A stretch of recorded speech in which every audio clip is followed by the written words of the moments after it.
ওরে মুসলমান আল্লাহর গোলাম, যদি দুনিয়ার লাইনে জাগতিক শিক্ষার কারণে, জাগতিক আইনের কারণে যদি অপরাধীদেরকে অপরাধের দিকে ফিরানো না যায়, কেন ফিরানো যায় না? এক নম্বর কারণ হইল আল্লাহ তাআলার ভয় নাই, কারণ হইল আল্লাহ তাআলার আইন নাই, আল্লাহ তাআলার বিধান নাই, আল্লাহ তাআলার বিশ্বাস নাই, আল্লাহ তাআলার আখিরাতের ভয় তার অন্তরের মধ্যে নাই। একমাত্র শান্তির গ্যারান্টি হইল যার মধ্যে মরণের কথা স্মরণ থাকবে, যার মধ্যে মরণের ভয় থাকবে, কবরের ভয় থাকবে, আখিরাতের ভয় থাকবে, সে সব চাইতে সুখী মানুষ। জোরে বলা যাবে কি ঠিক না বেঠি? ওরে মুসলমান, একবার কি খেয়াল করেছেন? এক বর্ণনার মধ্যে পাওয়া যায় আজরাইল আলাইহিস সালাতু ওয়াস সালামের সাথে এক আল্লাহর বান্দার সাক্ষাৎ হয়ে যায়।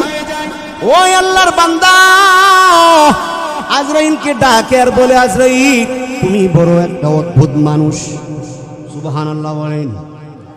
আজরাইলকে ডাকতে বলে, আজরাইল রে তুমি বড় অদ্ভুত, কারণ তুমি একবার হঠাৎ আমাদের সামনে চলে আসো, কোনো নোটিশ দাও না। ও আজরাইল, একবার আসো আর একবার চলে যাও, টাস করে হঠাৎ করে চলে আসো, কোনো সংকেত দাও না, কোনো ধরনের নোটিশ পাঠাও না। ও আজরাইল, কেন তুমি নোটিশ ছাড়া আসো? দুনিয়ার নিয়ম হইল কেউ যখন কারোর কাছে আসে সর্বপ্রথম তাকে নোটিশ পাঠানো লাগে। দুনিয়ার লাইনে কোন ধরনের পুলিশ যখন কোনো আসামিকে ধরে রে, প্রথমে তাকে নোটিশ দেওয়া হয়, এরপর তাকে গ্রেফতার করা হয়। যদি কোন কথা ঠিক না বেঠিক?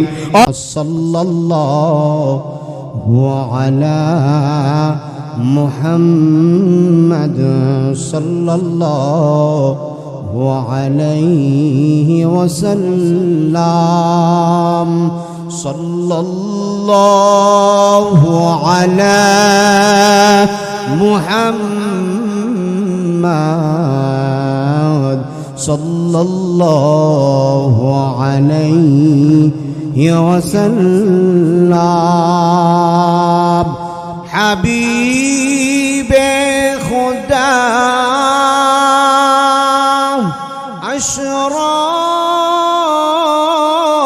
আশরাফে আম্বিয়া কে আরশে মজিদাশ বুয়াদে মুত্তাকা সাল্লাল্লাহু আলাইহি ওয়াসাল্লাম। সাল্লাল্লাহু আলাইহি ওয়াসাল্লাম।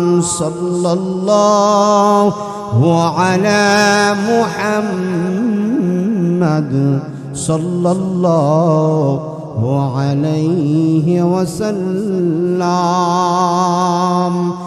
নিহিদু জাহান মে মিসালে মুহাম্মদ जमाले खुदा है कमाले मोहम्मद बलगल उला बिकमालिही कशफत दुजा बिजमालिही हसनत जमीअ خصاله صلى عليه وآله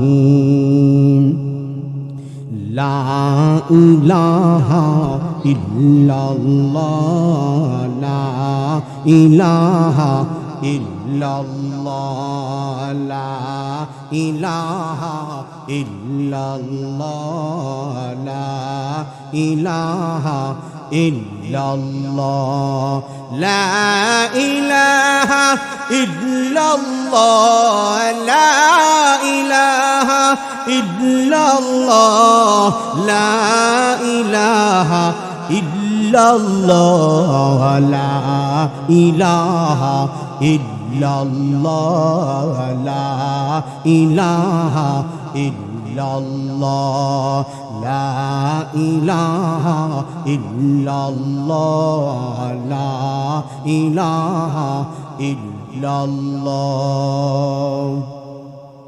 হৃদয়ের জানালা খুলে দাও না হৃদয়ের জানালা খুলে দাও না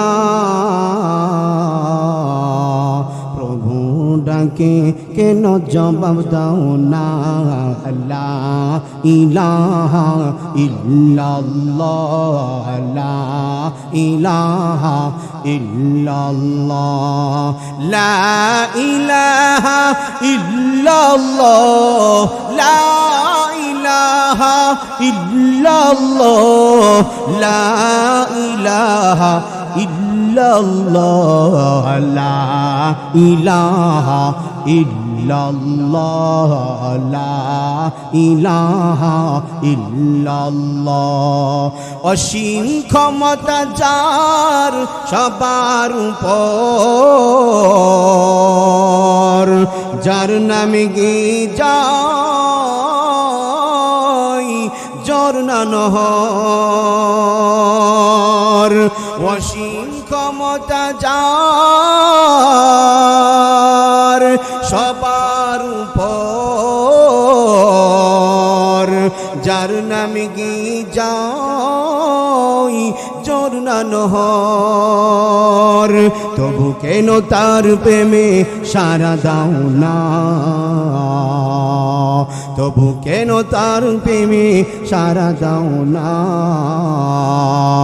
আল্লাহ ডাকে কেন জবাব দাও না লা ইলাহা ইল্লাল্লাহ লা ইলাহা ইল্লাল্লাহ লা ইলাহা ইল্লাল্লাহ লা ইলাহা لا إله إلا الله محمد رسول الله صلى الله عليه وسلم তুমি আসমানে থাকো প্রভু আমি জমিনে তবু তোমারি প্রেম জমে হৃদয় গহীনে আমি তোমারি গোলাম গো অন্য কারো নয় আমি তোমারি গোলাম গো অন্য কারো নয় আলিমুল গায়েব তুমি মালিক রব্বানা আলিমুল গায়েব তুমি মালিক রব্বানা আলহামদুলিল্লাহ মেরকুটা পূর্ব সড়ক পার সিরাতে মুস্তাকিম যুব সংগঠন এর উদ্যোগে ও কবরবাসীদের স্মরণে দ্বিতীয় বার্ষিক ওয়াজ ও দোয়ার মাহফিল আজকের ওয়াজ ও দোয়ার মাহফিলের সম্মানিত সভাপতি সাহেব আজকের দিনই প্রধান অতিথি আলহাজ হযরত মাওলানা খন্দকার আবুল কাশেম সাহেব ও প্রধান অতিথি বিশেষ অতিথিবৃন্দ উপস্থিত রয়েছেন জাতির মাথার মুকুট হযরত দিগার উলামায়ে কেরাম আমার সামনে বসা সাদা দাড়িওয়ালা মুরব্বী বাবাজিরা আমার সমবয়সী বন্ধুগণ স্নেহের ছোট ভাই পর্দার আড়ালে অবস্থানরতা সম্মানিতা মা ও বোনেরা আমরা সর্বপ্রথম ওই মহান রব্বুল আলামিনের দরবারে অসংখ্য গণিত শুকরিয়া আদায় করছি, যেই মালিক আমাদেরকে যাচাই করে বাছাই করে বিভিন্ন ধরনের কাজ কর্ম থেকে ফারেক করে এই দ্বীনি মজলিস জান্নাতি বাগানের মধ্যে আসার বসার সুযোগ করে দিয়েছে। এই জন্য শুকরিয়া তান হিসাবে সকলেই পড়ি কালিমাতুল শুকর, আলহামদুলিল্লাহ। মুহতারাম হাজিরিন, আজকে আমরা এখানে যারা আসতে পারছি, এখানে আসাটা হলো নেক কাজের প্রতি প্রতিযোগিতা। এখানে যারা আসছে তারা বড়ই ভাগ্যবান, যারা আসতে পারে নাই এখনো সময় অযথাই নষ্ট করতেছে তারা বড়ই হতভাগ্য। এখানে যারা সময়টা কাটাবে প্রত্যেকটা সময়ের বিনিময়ে আল্লাহ তাদের জন্য নেক লিখবে, আর যারা এখানে না আসবে তারা লস। ঠিক কিনা জোরে কম। আল্লাহ তাআলা এমন একটি সময় আমাদেরকে একত্রিত করেছেন যেই সময়টার মধ্যে মানুষ গুনার দিকে ধাবিত হচ্ছে বেশি, যেই সময়টার মধ্যে মানুষ নেক কাজের প্রতি অগ্রগামী নয়। এমন একটা সময় আল্লাহ আমাদেরকে দ্বীনের কাজে, দ্বীনের মজলিসে দুই একটি দ্বীনের আলোচনা করার এবং আপনাদেরকে শোনার তৌফিক দান করছে, যেই সময়টা কিয়ামতের খুব নিকটবর্তী একটা সময়। মুহতারাম হাজিরিন, এমন একটা সময় যেই সময়টা কিয়ামতের খুব নিকটবর্তী সময়, এমন একটা সময় যেই সময়টার মধ্যে মানুষ ঈমানকে টিকে রাখা এত কষ্টকর। যেমন জ্বলন্ত কয়লাকে হাতের মধ্যে তালুতে রাখলে যেমন কষ্ট হবে, এর চেয়ে বেশি কষ্টকর রাসূল বলেন আমার আখিরি জামানার উম্মতেরা তাদের ঈমানকে টিকে রাখা। যেরকম কথা ঠিক না ঠিক। এই সময়টার মধ্যে আমরা যারা এখানে আসছি একদম প্রতিযোগিতা নেক কাজ করার জন্য। আজকে যদি এখানে এই মাহফিলের পরিবেশ না হয়ে যদি গান বাজনার একটা পরিবেশ করতো, নাউজুবিল্লাহ বলেন, তাহলে দেখেন এতক্ষণে মাঠটা পুরা কানাই কানাই ভরপুর থাকত। মুহতারাম হাজিরিন, এই জন্য আমরা যারা আসছি দিল দিয়ে কান দিয়ে আমরা দ্বীনের আলোচনা করব, মনোযোগ দিয়ে শুনি। এমন একটি পরিবেশের মধ্যে আল্লাহ আমাদেরকে সুযোগ করছে। এই জন্য আমরা নেক কাজের প্রতিযোগিতার মধ্যে অংশগ্রহণ করলাম, আমরা ফার্স্ট হয়েছি। সুবহানাল্লাহ বলেন। মুহতারাম হাজিরিন, আমি আপনাদের সামনে যে আয়াতে কারিমা তেলাওয়াত করেছি বিশ্ব নবী মুহাম্মদুর রাসূলুল্লাহ সাল্লাল্লাহু আলাইহি ওয়াসাল্লামের অসংখ্য অগণিত হাদিস থেকে এক টুকরা হাদিস তেলাওয়াত করছি। যদি আল্লাহ তাআলা আমাদেরকে তৌফিক দেয় এই আলোচনাটুকু আমাকে এই আয়াত এবং হাদিসের উপর আলোচনা করার আল্লাহ আমাকে তৌফিক দান করুন। আপনাদেরকে দিলের কান দিয়ে শোনার তৌফিক দান করুন, আমলের নিয়তে শোনার তৌফিক দান করুন। সকলে বলি আমিন। ভাইরা আমার, পৃথিবীতে আল্লাহ তাআলা আমাদেরকে পাঠাইছে, বড় মায়া করিয়া মুহাব্বত করিয়া বানায়া পাঠাইছে। আল্লাহ তাআলা এত মুহাব্বত করে বানাইছে যে প্রত্যেকটা জিনিস আল্লাহ সৃষ্টি করার সময় বলছে কুন হয়ে যাও, সাথে সাথে জিনিসটা হয়ে গেছে। এরকম সুবহানাল্লাহ। কিন্তু বান্দা আমাকে আর আপনাকে কোন বলিয়া বানাই নাই। আল্লাহ কোন বলতেন পাহাড় হয়ে গেছে, আল্লাহ কোন বলেছেন সাথে সাথে আসমান হয়ে গেছে, আল্লাহ কোন বলেছেন সাথে সাথে সাত আসমান, এক একটা আসমান একটার চাইতে হাজার গুণ কোটি কোটি গুণ বড়। আল্লাহ কোন বলেছেন সাথে সাথে তারকারাজি হয়ে গেছে, আল্লাহ কোন বলেছেন সূর্য হয়ে গেছে, আল্লাহ কোন বলেছেন চন্দ্র হয়ে গেছে, আল্লাহ কোন বলেছেন এই সাত জমিন হয়ে গেছে, আল্লাহ কোন বলেছেন সমুদ্র হয়ে গেছে, আল্লাহ কোন বলেছেন নদী নালা খাল বিল পাহাড় পর্বত এমন ভাবে সাগর মহাসাগর হয়ে গেছে। আল্লাহ কোন বলেছেন সাথে সাথে আল্লাহ যা কিছু ইচ্ছা করছে কোন বলার সাথে সাথে ফায়াকুন হয়ে গেছে। যেরকম সুবহানাল্লাহ। মুহতারাম হাজিরিন, কিন্তু আল্লাহ তাআলা আমাদেরকে কোন বলিয়া বানাইনি। আল্লাহ বলেন খলাকতু বিয়াদাইয়া, আমি আল্লাহ তোমাদেরকে আমার কুদরতি হাত দ্বারা বানাইছি। জোরে জোরে বলুন সুবহানাল্লাহ। আমরা হইলাম আল্লাহ তাআলা সর্বশ্রেষ্ঠ সুউচ্চ মর্যাদার সৃষ্টি জীব, যাকে আল্লাহ তাআলা আমাদেরকে আশরাফুল মাখলুকাত হিসাবে বানাইছে। আল্লাহ তাআলা আমাদেরকে বানাইছে, সাথে আল্লাহ তাআলা আরেকটা জিনিস বানাই দিয়েছে, যেই জিনিসটার নাম আল্লাহ তাআলা সূরা আর রহমানে আল্লাহ বলেন, আল্লাযী খালাকাল মাউতা ওয়াল হায়াতা লিয়াবলুয়াকুম আইয়ুকুম আহসানু আমালা। আল্লাহ বলেন, আমি আল্লাহ তোমাদেরকে জীবন বানাইলাম, আমি আল্লাহ যেমন জীবন তোমাদেরকে যেমন বানাইছি, আমি আল্লাহ মরণ বানাইছি। মুফাসসিরিনে কেরাম বলেন, আল্লাহ তাআলা এখানে বলেছেন আল্লাযী খালাকাল মাউত, আমি আল্লাহ মরণ বানাইলাম, মরণ সৃষ্টি করলাম, এরপরে আমি আল্লাহ জীবন দান করলাম। সুবহানাল্লাহ বলেন। মুফাসসিরিনে কেরাম বলেন, আল্লাহ তাআলা সর্বপ্রথম মরণকে বানাইলেন, তারপরে আল্লাহ তাআলা এখানে জীবনের কথা উল্লেখ করলেন। এর অর্থ হলো, এর ব্যাখ্যায় বলা হয় যে আমাদেরকে এই কথাটাই বুঝাইতেছে যে আমাদেরকে মরণ আল্লাহ তাআলা আগে বানানোর অর্থ হইল, বান্দা তোমার জন্য আমি একটা সময় নির্ধারণ করে দিলাম, এই নির্ধারিত সময়ে তোমাদেরকে এইখানে গিয়ে আমল বানাইতে হবে, নেক আমল বানাইতে হবে।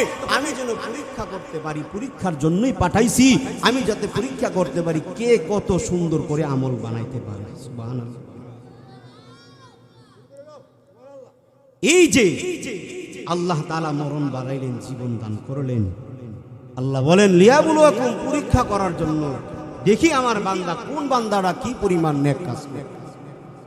মুহতারাম হাজিরিন, এই সুন্দর আল্লাহ তাআলা বানিয়ে দিয়েছে এই সুন্দর আসমান, যে আসমান এক একটার চাইতে আরো বড়, আল্লাহ 7 আসমান বানাইছে। এত সুন্দর আসমান, এত সুন্দর জমিন, এই যে জমিনটা আল্লাহ তাআলা বানিয়ে দিয়েছেন বিছানা হিসাবে। সুবহানাল্লাহ বলেন। যদি আল্লাহ এই জমিনটাকে বিছানা না বানাইতো, কেউ এখানে বসার ক্ষমতা ছিল না। আল্লাহ আমাদের জন্য জমিন বানাইলেন, এই জমিন একদিন থাকবে না, এই পৃথিবীর আসমান, এত সুন্দর আসমান একদিন থাকবে না, এই পৃথিবীর মধ্যে কেউ থাকবে না, আসমান থাকবে না, জমিন থাকবে না, গ্রহ চন্দ্র সূর্য এক একটা, যেগুলো এক একটার চাইতে বড়, এই কোনটাই থাকবে না। একদিন সব কিছু নিঃশ্বাস হয়ে যাবে, আমাদেরকে একদিন নিঃশ্বাস হয়ে যেতে হবে। ও মুসলমান, এখনো কি খবর হয় না? দেখো না কত জায়গার মধ্যে অ্যাক্সিডেন্ট হয়ে পুরো পরিবার ধ্বংস হয়ে যাইতেছে। এখনো কি খেয়াল করো না? আপনার আমার সাথে কত মানুষ চলাফেরা করছে, অনেকের সাথে আগামীকাল দেখা হয়েছে, পরের দিন শুনি উনি মারা গেছে। কথা কোন ঠিক কিনা? এই সবগুলো আমাদেরকে সংকেত দিচ্ছে।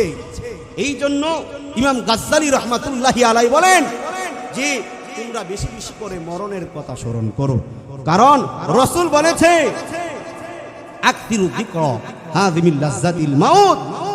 ও দুনিয়া আমার উম্মতেরা, তোমরা বেশি পরিমাণে মরণকে স্মরণ করো। মরণের কথা স্মরণ করলে তোমাদের ঈমানের মধ্যে কোনো ধরনের ঘাটতি আসবে না, তোমাদের ঈমানটা মজবুত হবে, কবরের ভয় চলে আসবে। আর যার মধ্যে কবরের ভয় থাকবে, আখিরাতের বিশ্বাস থাকবে, সেই কোনোদিন গুনার কাজ করতে পারবে না। জুরে কোন কথা ঠিক না ঠিক? মুহতারাম হাজিরিন, আল্লাহ আমাদেরকে এত সুন্দর করে বানাইছি কেন জানেন? নেক কাজ করার জন্য। এত সুন্দর করে মুহাব্বত করে বানানোর পরে আল্লাহ তাআলার নিয়ামতের শুকরিয়াও আদায় করি না, আল্লাহর ইবাদত করি না, কোনোটাই করি না, সব দিক দিয়েই পিছিয়ে আছি। কথা কোন ঠিক কিনা? ইমাম গাজ্জালী রহমাতুল্লাহি আলাইহি বলেন, ওরে নবীর উম্মতের দল, মরণের কথা বেশি বেশি স্মরণ করার অর্থ হইল রে মুসলমান, ও মেরকোটার পূর্ব পাড়ার মুসলমান, ভালো করিয়া দিলের কান লাগায়া কথাগুলো বুঝার চেষ্টা করবেন মুসলমান। ইমাম গাজ্জালী রহমাতুল্লাহি আলাইহি বলেন, এই দুনিয়ার মধ্যে বেশি পরিমাণ মরণের কথা স্মরণ করার কথা বলা হয়েছে। কেন বলা হয়েছে রে মুসলমান? কেন বলা হয়েছে জানেন? মরণের কথা স্মরণ করার অর্থ হইল আপনার মা বাবা, ভাই বেড়াতর, বন্ধু বান্ধব, আত্মীয় স্বজন যারা আপনার সাথে চলাফেরা করেছে, বন্ধুর স্বরূপ আচরণ করেছে, রাস্তাঘাটে দেখা হলে আপনজনের মতো মুসাফা করেছে, সালাম প্রদান করা হয়েছে। ওরে মুসলমান, আল্লাহ তাআলা আমাদেরকে বানাইছে, আমাদের মা বাবাকে আল্লাহ তাআলা বানাইছে। একবার কি খেয়াল করে দেখেছেন? ইমাম গাজ্জালী রহমাতুল্লাহি আলাইহি বলেন, ও দুনিয়ার মুসলমান, এ দুনিয়ার মুসলমান, মরণের কথা স্মরণ করার অর্থ হইল আপনজন কোথায় তাদেরকে নিয়ে চিন্তা করা, নির্জনে একাকিত্ব হারে। ও মুসলমান, ঘুমের ঘড়ি যখন রাত্রে হয়ে যায়, রাত্রে বেলা বালিশের সাথে মাথা লাগায়া একটু চিন্তা ভাবনা করে দেখেন, কই গেল আমার বন্ধু বান্ধব, কোথায় গেল আমার দাদা, কোথায় গেল আমার বাবা, তাদেরকে নিয়ে একটু চিন্তা করেন। কিভাবে তাদেরকে খাটের মধ্যে শোয়াইলেন, কিভাবে তাদেরকে ওই কাঠের খাটে শোয়া কবরের দিকে নিয়ে গেলেন। ও আল্লাহর মুসলমান, ও আল্লাহর গোলাম, ও মেরকুটার মুসলমান, ভালো করে কথাগুলো বোঝার চেষ্টা করেন। একবার কি স্মরণ করছেন আপনার বাবার কথা? একবার কি স্মরণ করেছেন আপনার কথা? একবার কি স্মরণ করেছেন দাদার কথা? একবার কি বন্ধু বান্ধবের কথা স্মরণ করেছেন? স্কুল লাইফে কত বন্ধুর সাথে দেখা হয়েছে, কে কোথায় আছে এখনো কোনো খবর নাই। জোরে কোন কথা ঠিক না বেঠিক? ওরে নবীর উম্মতির দল, কারুর সাথে দেখা হয়, কারুর সাথে দেখা হয় না। এই যে দুনিয়ার লাইফে এত বড় একটা স্বার্থপরতা, যার যার জীবিকার লাইনে সবাই দৌড়াই, কথা কোন ঠিক কিনা? ওরে নবীর উম্মতের দল, অনেক সুন্দরের আকৃতি ছিলেন কত মানুষ। নির্জনে চিন্তা করবেন, আপনার বাবার চেহারা, ভাইয়ের চেহারা, আপনার বোনের চেহারা কত সুন্দর, কত চেহারার মতো লাবণ্যতাটা ছিলেন, কত সুগঠনের আকৃতি দেহ ছিলেন। জোরে কোন কথা ঠিক না বেটি? কত আশা, ভালোবাসা, কত দীর্ঘ আশা, সব কিছু মরণের সাথে গো কবরের মধ্যে রাখা আশার বনে, সাথে সাথে সব আশা মাটির সাথে মিশে গেছে। জোরে কোন কথা ঠিক না বেটি? কোনো কিছুর মাঝে শান্তির গ্যারান্টি নাই। ও মুসলমান, যে কোনো রাষ্ট্রের দিকে তাকান, যে কোনো পরিবেশের দিকে তাকাইবেন, যে কোনো সেক্টরের দিকে তাকাইবেন, প্রত্যেকটা রাষ্ট্রের মধ্যে সংসদ ভবন আছে। ওই সংসদ ভবনের একজন সদস্য হওয়ার জন্য কোটি কোটি টাকা খরচ করে, একজন সদস্য হওয়ার জন্য কোটি কোটি টাকা খরচ করে। কারণ সে একটা পদ পাইবে, সেখানে তার শান্তিময় জীবন যাপন করবে। কথা কোন ঠিক কিনা? ওই রাষ্ট্রের মধ্যে বিভিন্ন লাইনে, বিভিন্ন সেক্টরে, বিভিন্ন সেনা প্রধান দিয়ে তারা রাষ্ট্র গঠন করে। সবখানে সব লাইনেই তাদের সেনা সদস্য থাকে, একমাত্র তাদের রাষ্ট্রের আইন বাস্তবায়ন করার জন্যে, যাতে করে কোনো অন্যায় অপরাধ কোনোভাবে যেন না হতে পারে। জোরে কোন কথা ঠিক না বেঠিক? এত আইনের লোক থাকার পরেও অন্যায় অপরাধ কমে না, বরং বাড়তেই থাকে, বাড়তেই থাকে। মুসলমান, এর অর্থ হইল জাগতিক আইনের মধ্যে কোনো শান্তি নাই। কথা কোন ঠিক কিনা? ঠিক তেমন ভাবে যার মধ্যে আল্লাহর ভয় থাকবে না, মরণের ভয় থাকবে না, যার মধ্যে আখিরাতের বিশ্বাস থাকবে না, তার মধ্যে আখিরাতের শান্তির গ্যারান্টি সে কোথাও পাবে না। জুড়ে জুড়ে বলুন ঠিক না বেঠিক? ওরে মুসলমান, আল্লাহর গোলাম, যদি দুনিয়ার লাইনে জাগতিক শিক্ষার কারণে জাগতিক আইনের কারণে যদি অপরাধীদেরকে অপরাধের দিকে ফিরানো না যায়, কেন ফিরানো যায় না? এক নম্বর কারণ হইল আল্লাহ তাআলার ভয় নাই, কারণ হইল আল্লাহ তাআলার আইন নাই, আল্লাহ তাআলার বিধান নাই, আল্লাহ তাআলার বিশ্বাস নাই, আল্লাহ তাআলার আখিরাতের ভয় তার অন্তরের মধ্যে নাই। একমাত্র শান্তির গ্যারান্টি হইল যার মধ্যে মরণের কথা স্মরণ থাকবে, যার মধ্যে মরণের ভয় থাকবে, কবরের ভয় থাকবে, আখিরাতের ভয় থাকবে, সে সব চাইতে সুখী মানুষ। জোরে বলা যাবে কি ঠিক না বেঠি? ওরে মুসলমান, একবার কি খেয়াল করেছেন? এক বর্ণনার মধ্যে পাওয়া যায় আজরাইল আলাইহিস সালাতু ওয়াস সালামের সাথে এক আল্লাহর বান্দার সাক্ষাৎ হয়ে যায়। ওই আল্লাহর বান্দা আজরাইলকে ডাকে আর বলে, আজরাইল তুমি বড় একটা অদ্ভুত মানুষ। সুবহানাল্লাহ বলেন। আজরাইলকে ডাকতে বলে, আজরাইল রে তুমি বড় অদ্ভুত, কারণ তুমি একবার হঠাৎ আমাদের সামনে চলে আসো, কোনো নোটিশ দাও না। ও আজরাইল একবার আসো আর একবার চলে যাও, টাস করে হঠাৎ করে চলে আসো, কোনো সংকেত দাও না, কোনো ধরনের নোটিশ পাঠাও না।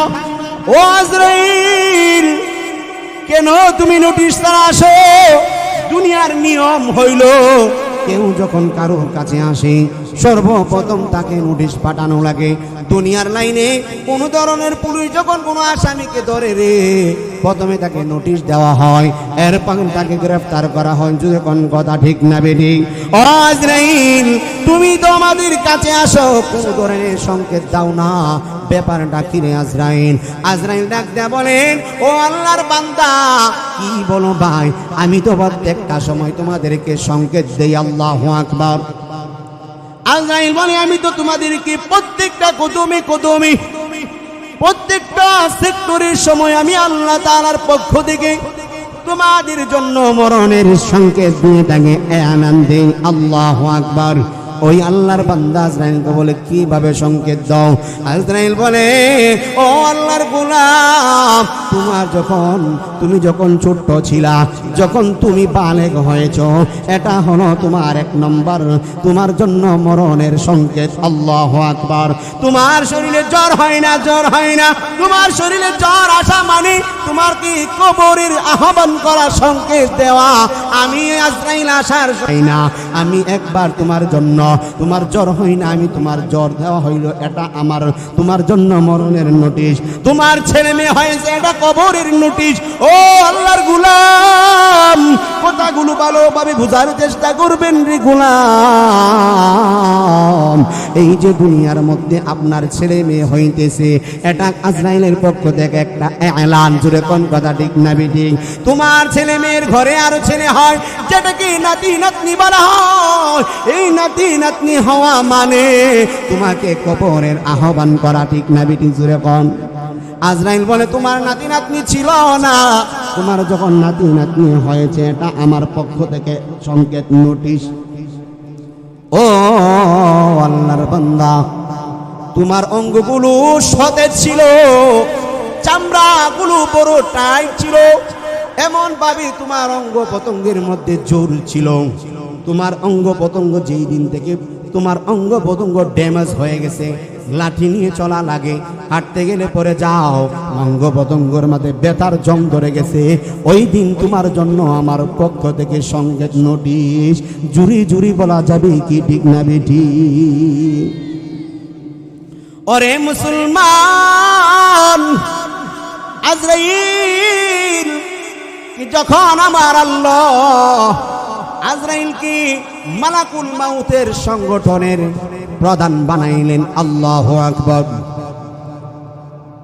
আজরাইল আল্লাহকে ডাক দিয়া বলে, মালিক আপনি তো আমাকে এমন একটা কাজের দায়িত্ব দিয়া বানাইলেন।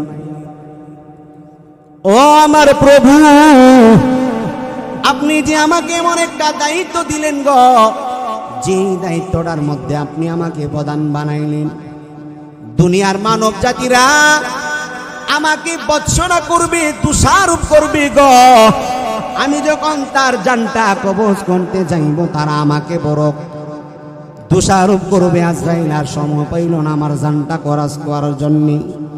মানুষগুলো বৎসনা করবে, দোষারোপ করবে। আজরাইল বলে, তারা বলবে আজরাইলের সময় ছিল না, এমন একটা কাজ বাকি ছিল, কাজটা কমপ্লিট না হওয়ার আগে আমাকে জানটা করেছ করেছি। ছেলেগুলো ছোট ছোট, এখনই কি দরকার ছিল? আজরাইল তো কিছুদিন পরেও জান কবজ করতে পারত। কথা কোন ঠিক কিনা? আল্লাহ তাআলার কাছে ফরিয়াদ করে আর ডাকে, আল্লাহ আপনি যে দায়িত্বটা দিলেন গো, তারা তো আমাকে দোষারোপ করবে। আল্লাহ বলবেন আজরাইল যাও যাও, তারা তোমাকে কোনোদিনও দোষারোপ করতে পারবে না। কারণ কেন পারবে না জানেন? আল্লাহ তাআলা বলেন আমি আমার বান্দা বান্দির যখন নির্দিষ্ট সময় চলে আসবে, তাদের মধ্যে এমন ধরনের কারণ দর্শায়া দেব, তাদেরকে এমন জ্বর দিয়া দেব, তাদেরকে স্ট্রোক রোগ দিয়া দেব, ডায়াবেটিক্সের কারণে শরীর জীর্ণ শীর্ণ হয়ে গিয়ে যায়, এমন ভাবে তাকে মরণ দিব গো। এই সময় যখন তুমি জানটা কবজ করবা, তখন তোমাকে কেউ বলবে না আজরাইল এই কারণে নিচে, বলবে সে মারা গেল রে জ্বর হওয়ার কারণে, স্ট্রোক করার কারণে। জোরে কোন কথা ঠিক না বেঠি? ওরে আল্লাহর গোলাম,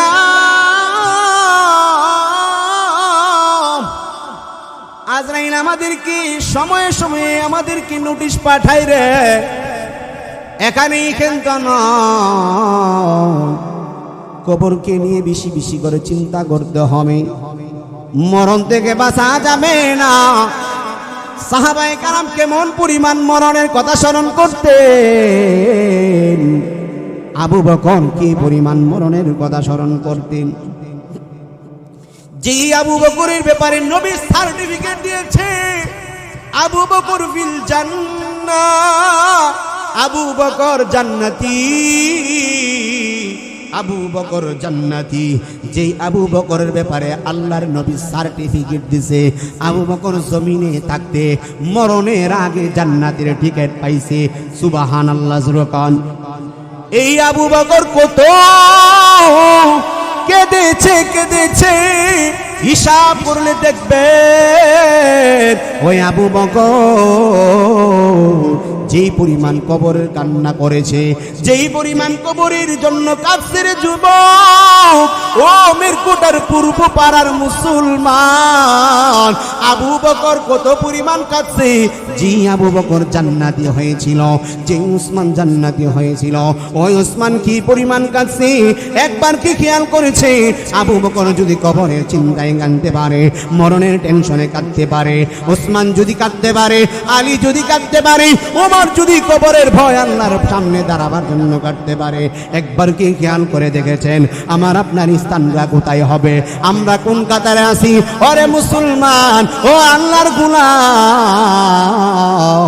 আমরা তো এদের কাতারও করবো না, এদের নিচু পায়ের সমতুল্য নাই। জুড়ে কোন কথা ঠিক না বেটি?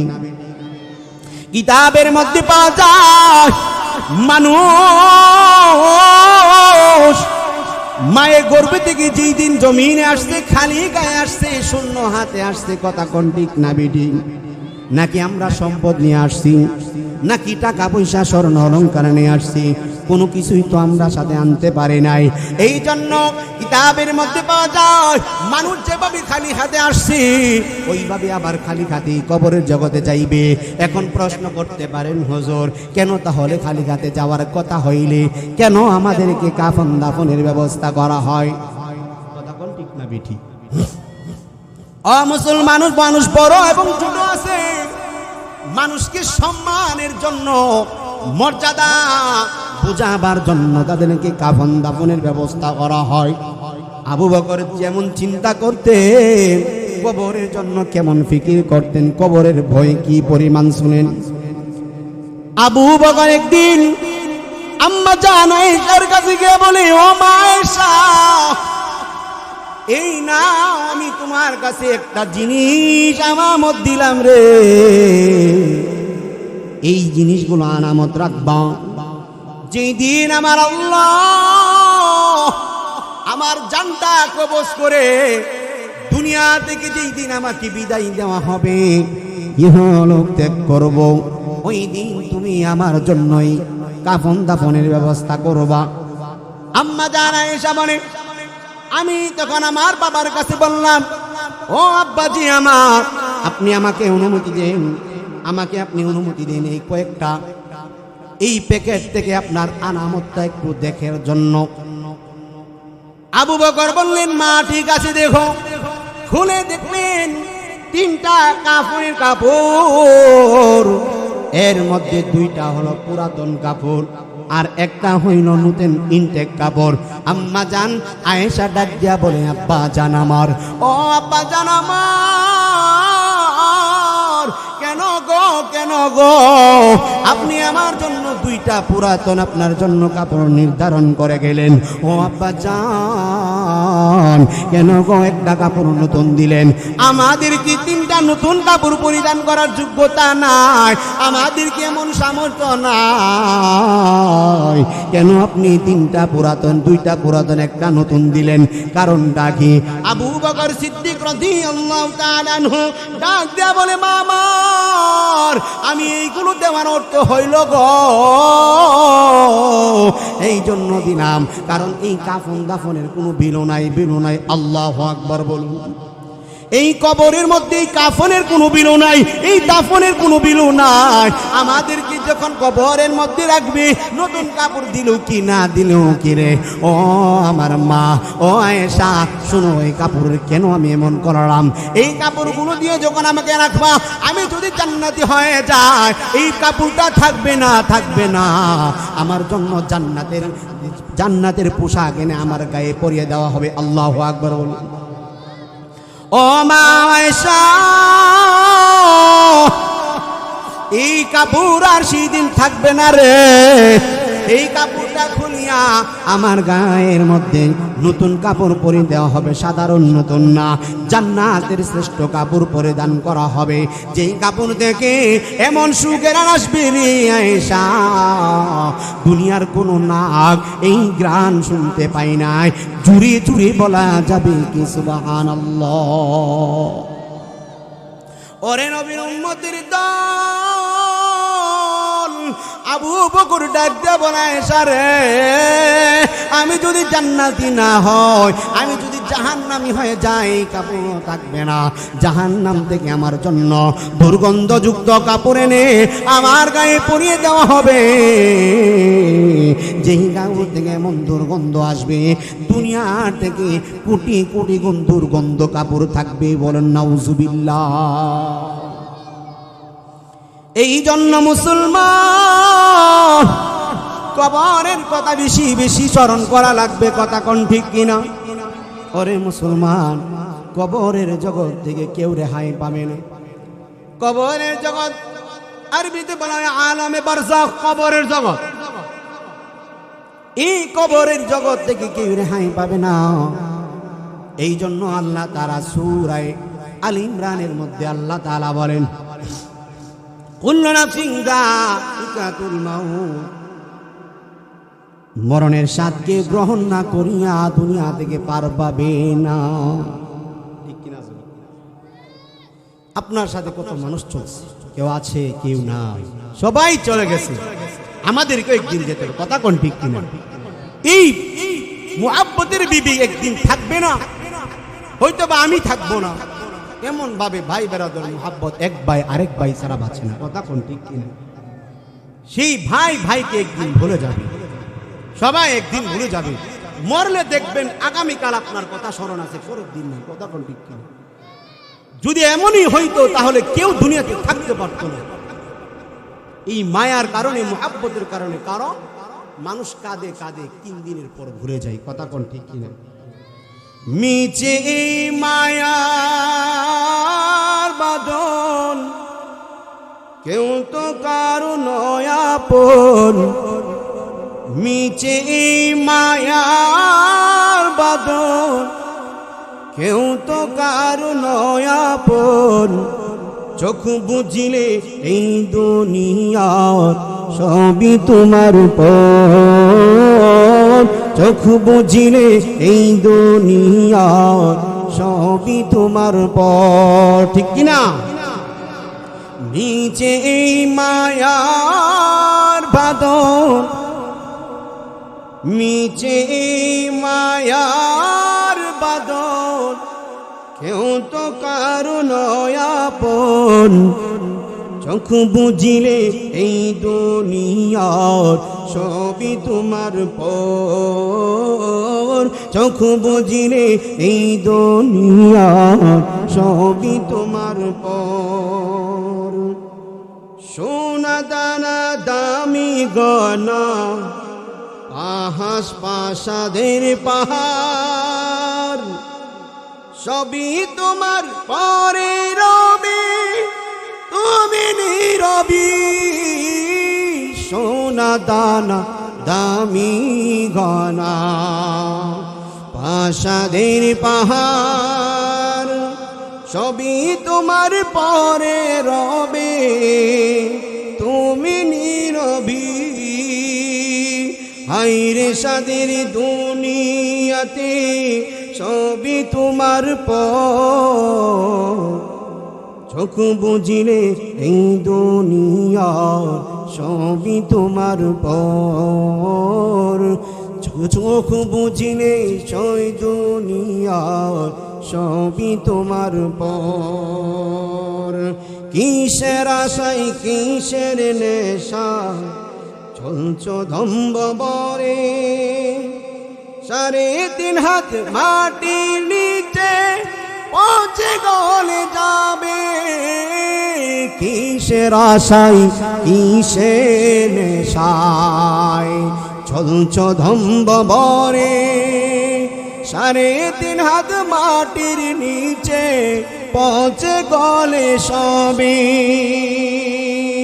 তার কেনে তো মায়া, তবে কেন এত মায়া দুনিয়ার লাগি। চোখ বুঝিলে এই সংসারের সবই তোমার পর, চোখ বুঝিলে এই সংসারের সবই তোমার পর। মসজিদের ওই পালকি খানা আসবে যেদিন বাড়ি, সেদিন তোমার যাইতে হবে এই দুনিয়া ছাড়ি। মসজিদের ওই পালকি খানা আসবে তোমার বাড়ি, সেদিন তোমার যাইতে হবে এই দুনিয়া ছাড়ি। বাড়ি থাকবে বাড়িতে, গাড়ি থাকবে গাড়িতে, বাড়ি থাকবে বাড়িতে, গাড়ি থাকবে গ্যারেজে। বাড়ি থাকবে বাড়িতে, গাড়ি থাকবে গ্যারেজে।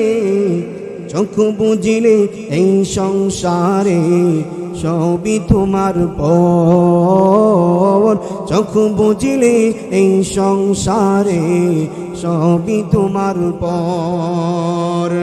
মিছে এই মায়ার বাঁধন, কেউ তো কারো নয় আপন।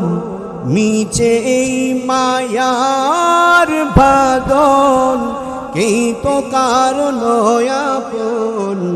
চোখ বুঝিলে এই দুনিয়ার সবই তোমার পর, চোখ বুঝিলে এই দুসারের সবই তোমার পর। এই দুনিয়ার যা কিছু দেখো সবই তোমার পর। কথা কোন ঠিক কিনা? যেদিন মরণ হয়ে যাবে রে, এই দুনিয়ার মা, এই দুনিয়ার বাবা সেই দিন তোমার জন্য বর হবে। কিতাবের মধ্যে পাওয়া যায় এত সুন্দর সুন্দর বাড়ি গাড়ি যা কিছু করে গাইলেন, মনের কান দিয়া শোনার চেষ্টা করেন। ওরে আল্লাহর গোলাম, এই যে বাড়ি করলেন, বাড়ির ঘরের মধ্যে ভিআইপি ভাবে খাটের ব্যবস্থা করলেন, ভিআইপি ভাবে টাইলস মুজাহিদ পাথর দিয়া বাড়ি নির্মাণ করলেন। ও মুসলমান, বাড়ির সামনে টানায় দিলেন রে, গেটের সামনে টানায় দিলেন। এই বাড়ির মালিক ইমন হাজি ভবন, ইমুক ভবন, কথা কোন ঠিক কিনা?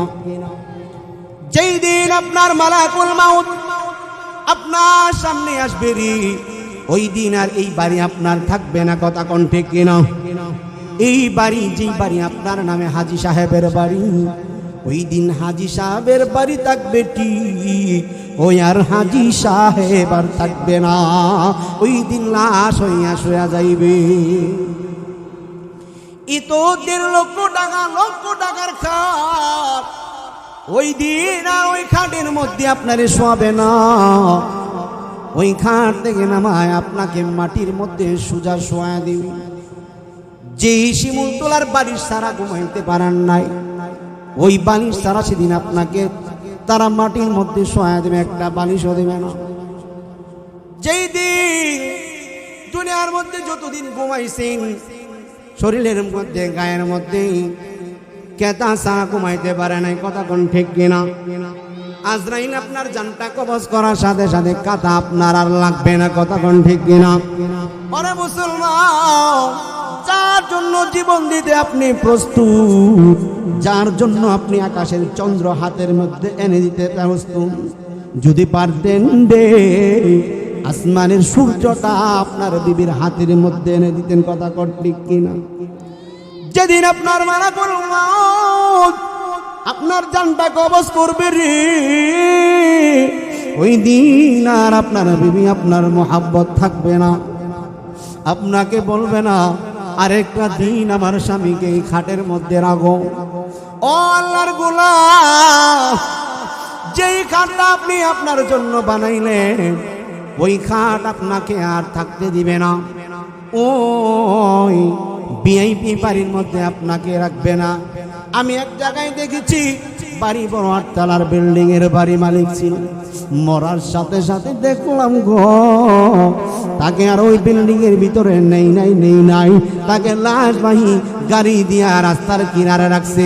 আমি ওই দিন থেকে আপনাদেরকে ওই দিন থেকে নসিহতের জন্য প্রত্যেক জায়গায় এই কথাটা বলি, কেন এত বিল্ডিং বানাইলেন? দুনিয়াতে যদি থাকতে না পারেন, এই বিল্ডিং এর কি মূল্য গো?